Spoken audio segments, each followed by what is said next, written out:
interesting because I kind of look back at the time when I did all those different roles across sort of various different clinical specialties. Um, I think, certainly mentors that I had at the time thought I was floundering or sort of wandering around a bit aimlessly. But now I look back and think how valuable that time was to really understand how the system works, what some of the challenges are within various different specialties. So let's get real. Our value as doctors has significantly diminished over the last decade.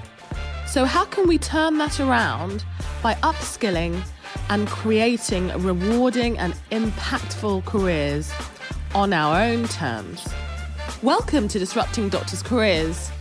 I'm your host, Dr. Abena Bubbers-Jones, and I'm on a mission to connect 1 million talented doctors with the best in diverse career opportunities. I'm your host, Dr. Abena Bubbers-Jones, and as you know me, I'm hot on getting as many doctors into leadership roles as possible because it is an area that is totally underserved by doctors, particularly in healthcare. And there are lots of opportunities for diverse voices to really make an impact at scale. So in my journey of starting my third or fourth business, I can't believe we haven't actually met before, but I think you were in Australia at the time, probably, Dr. Maryann Ferreux, who is the Chief Medical Officer for Health Innovation Kent, Surrey, Sussex. So she has a really amazing career journey as a doctor to a number of leadership roles. And I thought this is an incredible story and incredible insights that absolutely needs to be shared with the community. And before I get onto this, don't forget to subscribe to this podcast and join our newsletter. Of course, it's a community. This is what we're about. So welcome, Maryann. How are you? Yeah, really good, thank you. Awesome. So, we met several weeks ago, and I was just really fascinated by your own journey and your story. Do you want to tell us a little bit about your journey into medical management leadership in Australia?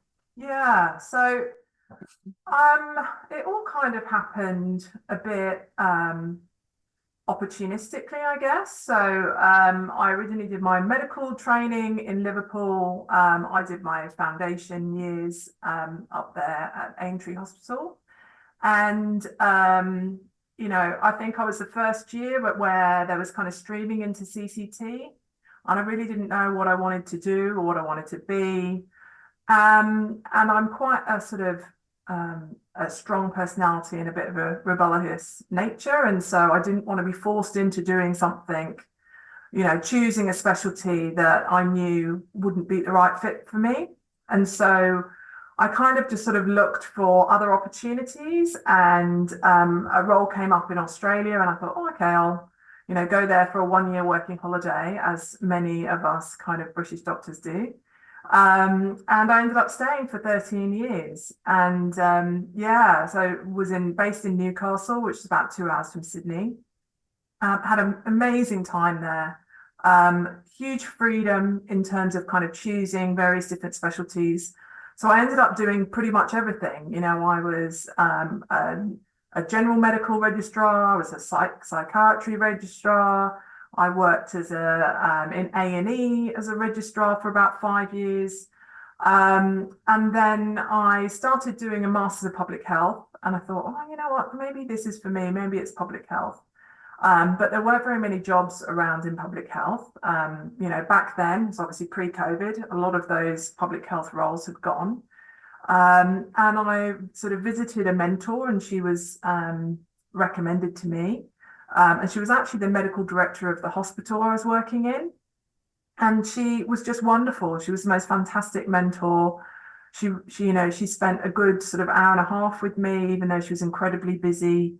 And she said to me, why don't I try medical administration through an organisation called RACMA, which is the Royal Australasian College of Medical Administration. And I had never heard of this. I thought it was completely strange and bizarre. And it was kind of explained to me that some years prior, sort of public health had split. And so the management of health systems had gone into a different college.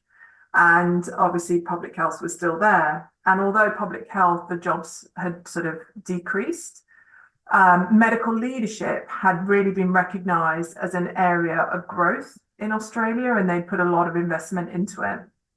And so I kind of went to the interview for specialist training, still not really knowing what I was getting myself in for, but I thought, yes, let's just give it a go and we'll see. And there was only one position available for the region, and I got it, and I was, really happy about it. And then kind of just dove into what it meant to be kind of a manager and a leader. And I have never experienced a placement where I've had like vertical learning. So I went into a placement and I literally had no idea what they were talking about, what it was about, and had to have this incredibly rapid learning experience. And I think it's because, in the current medical curriculum, I mean, it might have changed. There just isn't a lot about leadership. And if there is, it's kind of about your medical leadership within a clinical team. It's very much kind of centered around the MDT. It's not really about leading and managing, large teams, hospitals, systems, etc. So, I found that incredibly interesting. And, during the sort of 4-year specialist training program, I was able to gain, skills around strategic planning, business planning, clinical governance, workforce, HR, the full realm of things that, I just don't think you get taught when you do leadership here, unless you sort of go out and identify areas where you can go and get experience and opportunity in it. It's just not taught to doctors. And so, I had that incredible opportunity to really build those skills and get that experience during that time. Well, I thank you so much for sharing that journey, which is, I know it's the commuted version, but it's a testament to your character and the fact that you've actually decided to go and try something new in Australia, because I know there's a lot of uncertainty, especially when leaving the country. And for actually a lot of doctors, if they are looking at leaving the country, Australia seems to be the best next bet to get to. But then kind of going into something which for a lot of doctors does feel like against the grain, because it's not strictly clinical, and that's what we've been trained to kind of really focus on the clinical. And also I found quite interesting, what you've said and echo that in the UK, there isn't really much of an emphasis on what real leadership is in healthcare, beyond the leading the clinical team and the doing. So, I mean, comparing your Australia experience and your UK experience, how does leadership differ in that sense when you're talking about at a healthcare level rather than at a kind of ward clinical level? So I don't think the experience is that different in terms of, leadership of any hospital or, system is very similar. The principles are all the same. So I haven't found that there's a huge difference in what I do in terms of what I used to do in Australia and what I currently do in my role now. But I think how it's taught, so that kind of education and training component is very different. So the Australian method is, the fact that they have dedicated a royal college to it gives it a level of quality in terms of that training pathway, and a level of credibility that I'm not quite sure exists in the UK.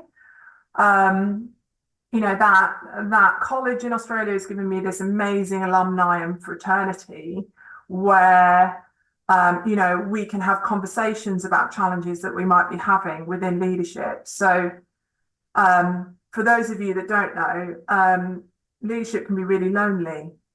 So when I took my first leadership job, so I took my first medical director role, I was 34.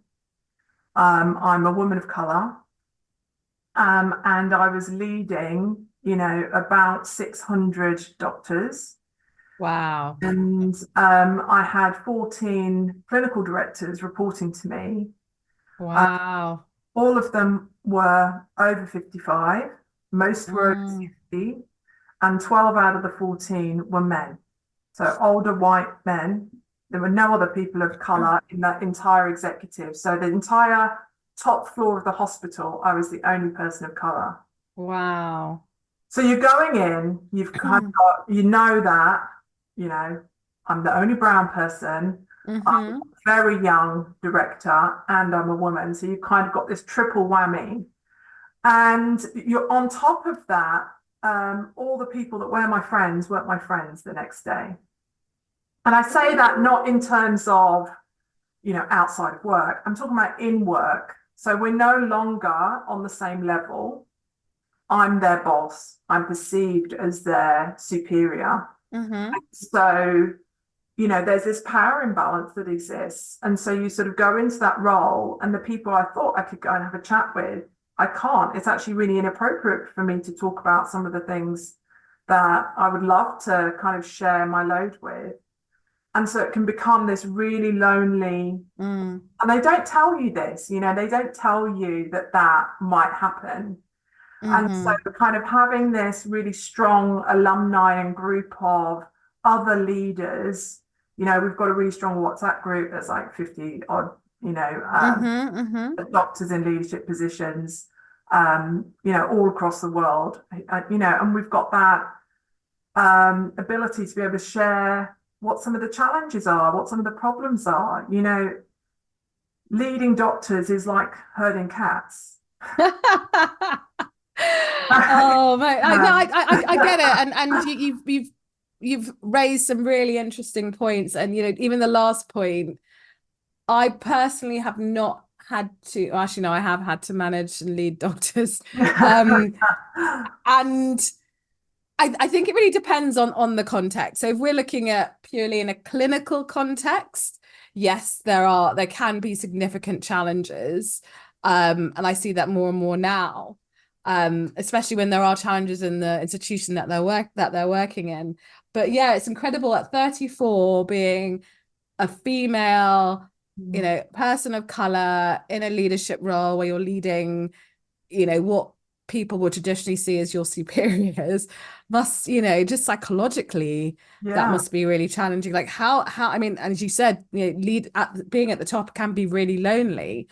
And it's great that you had this support, you still have this support network to lean into.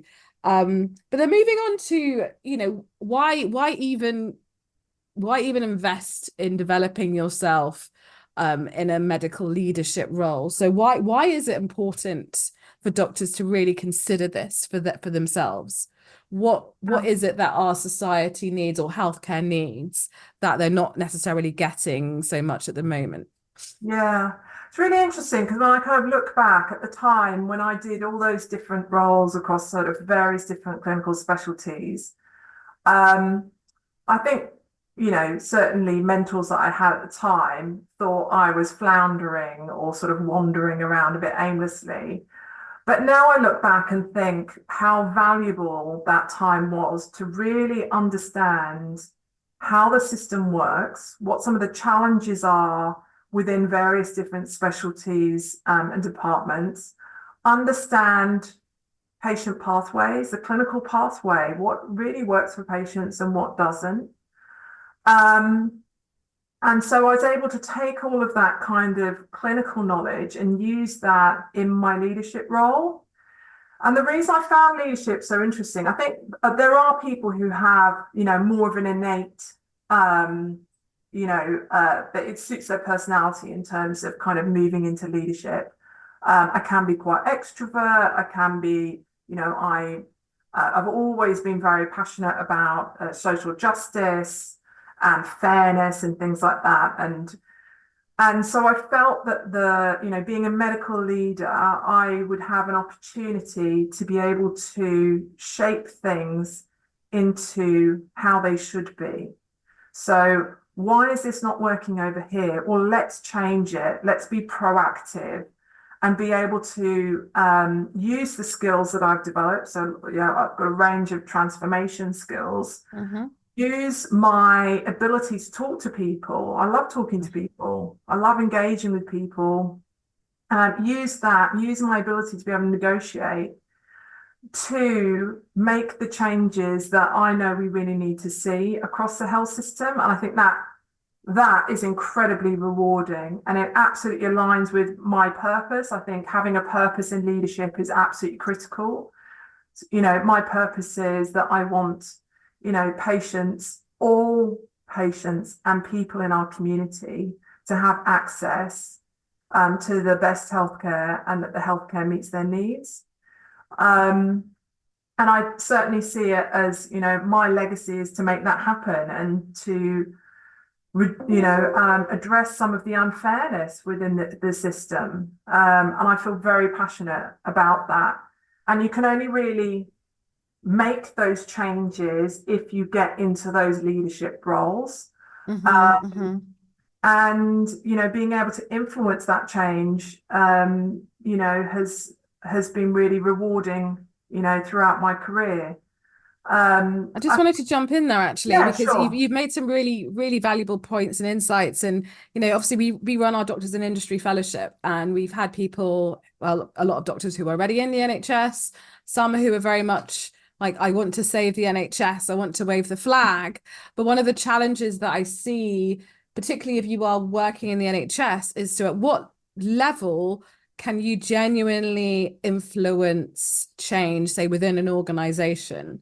Because that seems to be quite challenging, even as, say, I'm just making an example, and feel free to correct me, as a clinical lead. I see that at that level it can be relatively limited, but then when you start going beyond that to, say, like medical directors, executive levels, like NEDs, that's where you can really implement and oversee change over a period of time. So I'd love to hear your insights as to what level of leadership should doctors really be aspiring to get in order to really impact and implement the change that they want to see, whether it's in their organizations or even at national level. Yeah. Look, I think all of us as doctors have a role in this, and I think we have a very strong part to play. And we are leaders. Every one of us has a leadership role. Whether we want to take that beyond just working within our teams or with our patient populations is really up to individuals. But I guess I see the power in us really being at that top table. And I think that medical leaders have not always had the best opinions. I don't think within management people have thought that well of us. I think that there has been a tradition within the sector that we're kind of sat in a figurehead type role and not really there to make change happen and make transformation happen. So I guess that's kind of one of the things that I want to change people's perceptions on, is that you absolutely can make change happen, and you can be really proactive and effective. But a lot of that has centered on the skills that I've been able to develop, because I think without those skills, your ability to influence what, the NHS is a tanker, to move it is incredibly difficult.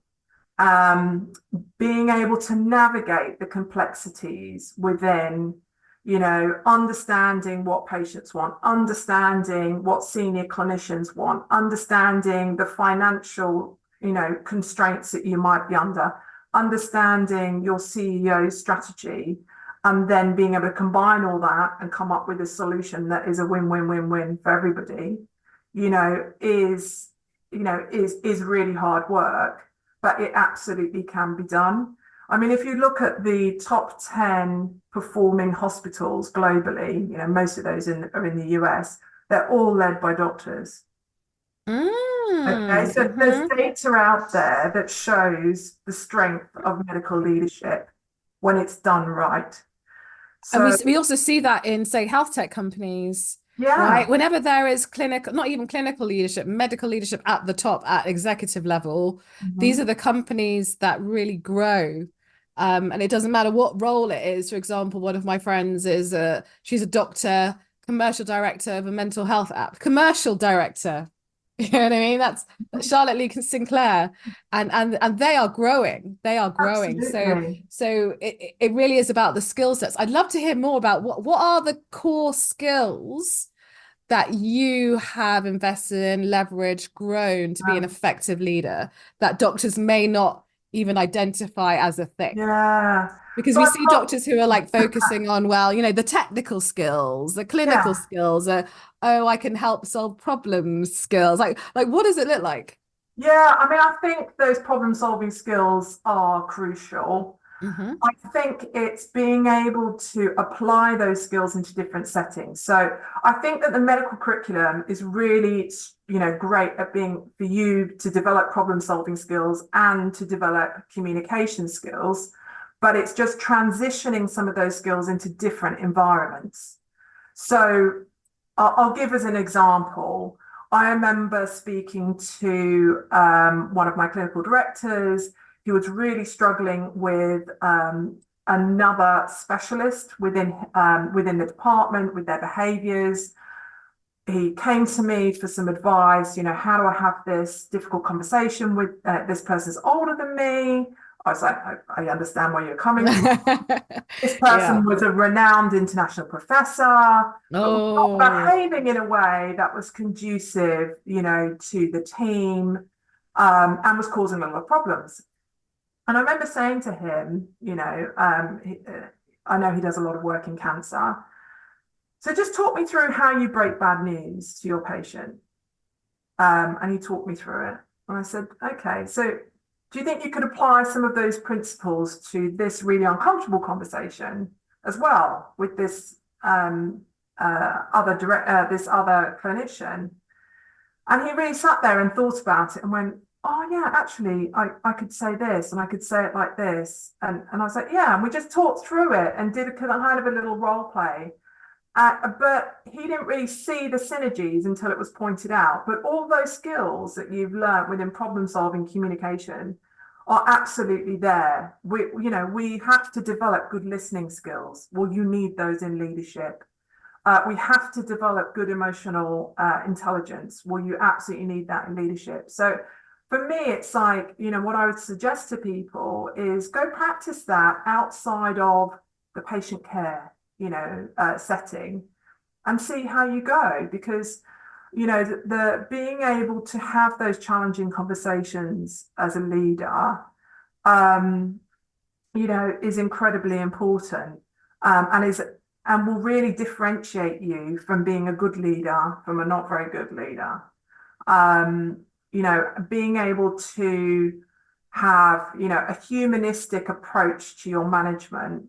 So you still have empathy, you're still kind, you're still respectful, but I'm not going to run away and avoid a really difficult conversation that I have to have with an individual who might be very, very senior.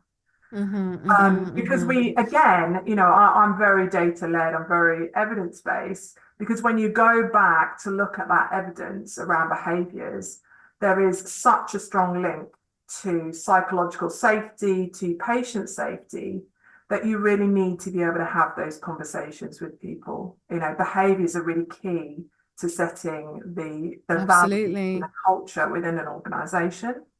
Yeah, and I really loved within that example, you led, as in you could have just told them what to do, and that's more like kind of management, but you actually led them into actually coming to a good conclusion on how to approach it. Yeah, So that yeah, person on the next occasion, they will coach themselves into what is the best approach rather than feeling, I'm not saying that you are dictating, but feeling like they have to come back to you to be then told on how to deal with this next person, if you know what I mean. Because I mean, in business, we also talk about, duplication of behaviors and duplication of skills. And because there's only one of you and there's like 800 people that you're you're managing, so you cannot possibly give time one-to-one to all of those people at the same time unless you're in a group setting. But it is about passing on and sharing those skills that you have so that it creates leaders beneath you so they can, pass that on to their own. Do you know what I mean? Absolutely. I love that.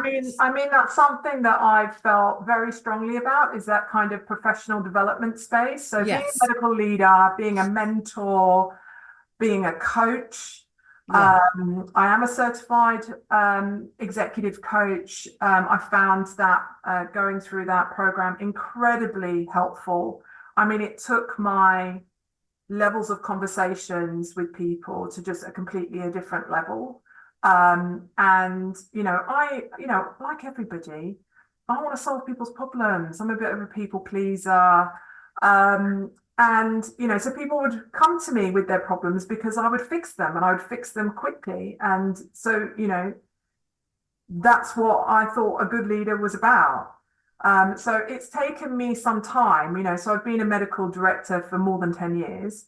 So it's taken me some time to really grow into those skills and realize, actually, I don't need to solve everybody's problems. What I need to do is to support those people around me to be able to solve those problems themselves. Absolutely. And have supportive conversations with people. But essentially, I know they can do it.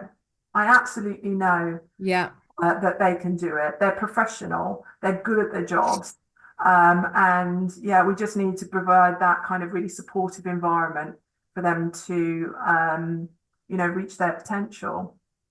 Absolutely. I mean, all of those values completely resonates with me. And so we are doctors. So, by nature of the kind of people that came into medicine, like we're self-selecting, right? So that potential, and we are leaders in our jobs, but it's like, how can we take that to the next level and do it in a really conscious way that we are still developing and honing these skills, which, they are what they call the softer skills, but actually they're the most impactful, scalable skills in that sense that you can pass on to other people. And that's great. I mean, you've already touched upon actually quite a lot of the mindset shifts that you've had to have to take to be who you are today and be really impactful. But what is there anything else that you would like to share with doctors on how you've really shifted the way that you perceive healthcare and medicine in order to be effective in your role? Yeah. So I think that, as I said, there are kind of a lot of skills that we develop during medical school and through specialist training, which can absolutely be kind of honed, they can be refined. And then I would suggest, practice translating them into very different settings to really broaden how you look at those skills. And then I would say to people, if they're really serious about, moving into kind of a clinical director or a medical director role in the future, there are a set of skills that additional to what you've already got that you will need. So things around finance, they don't teach us that. But if you're going to be a good director, you're going to have a budget to manage. You're going to have people to manage. There's an expectation that you have good financial acumen. You don't have to be an accountant, but you should be able to read a budget sheet, for example, and have a level of accountability around that. So kind of finance is one area. I think the other area is the HR part. So yes, you can be able to lead a happy team, but there will be occasions where you need to know kind of some of those HR policy elements to really be able to manage your team well, or as particularly a much larger team where there might be lots of different issues going on. So having good understanding of that. For medical directors, I would say that clinical governance is absolutely your bread and butter. So all of those elements around quality and safety, you really need to hone down and understand what your responsibilities are in that space.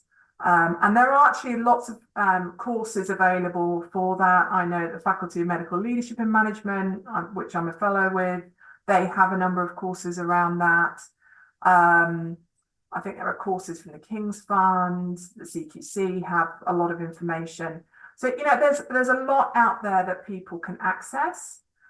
And then I think, you know, if you are really passionate about change, be able to write a good business case, and not what you think is a good business case, but what, you know, finance and corporate would view as a good business case.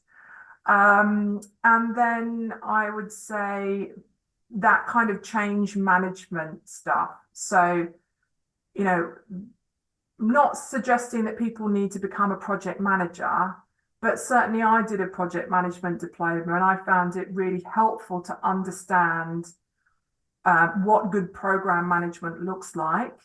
It helped me really understand implementation and evaluation, which I think are absolutely key. Again, if you really want to do work around transformation. So they're kind of just, there are lots of more areas, but I think they're kind of the core components that, you know, are going to be really useful to you, no matter what you do. And as you've said, you know, they're translatable into innovation. They're translatable if you want to be a clinical entrepreneur. Those skills are kind of going to be useful, aren't they? Absolutely, absolutely. I mean, most of the skills you listed, we cover in our Doctors in Industry Fellowship, particularly in the commercial side of the course. But, you know, the clinical governance piece, we all know it's extremely important. People management, HR, policy, writing a business case. I mean, that is a absolute skill in itself. Tenders, all of that thing. And then you don't need to be the best professional in the world to do it, but you've really got to understand the principles behind what a good business case looks like, whether you're writing it or whether you're receiving it, right? Yeah, on both sides of it.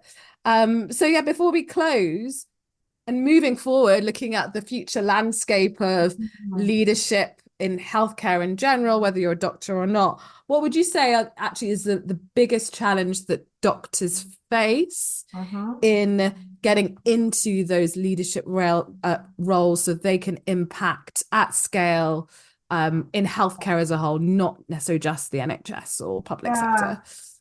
So I think because there isn't a formal, you know, specialist training program like I did in Australia, I think it is more challenging.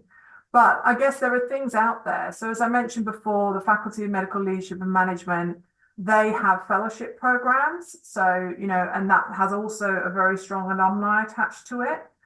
You know, there are chief registrar posts that I've seen available. And I think that gives a really good taster in terms of, you know, a stepping stone into leadership.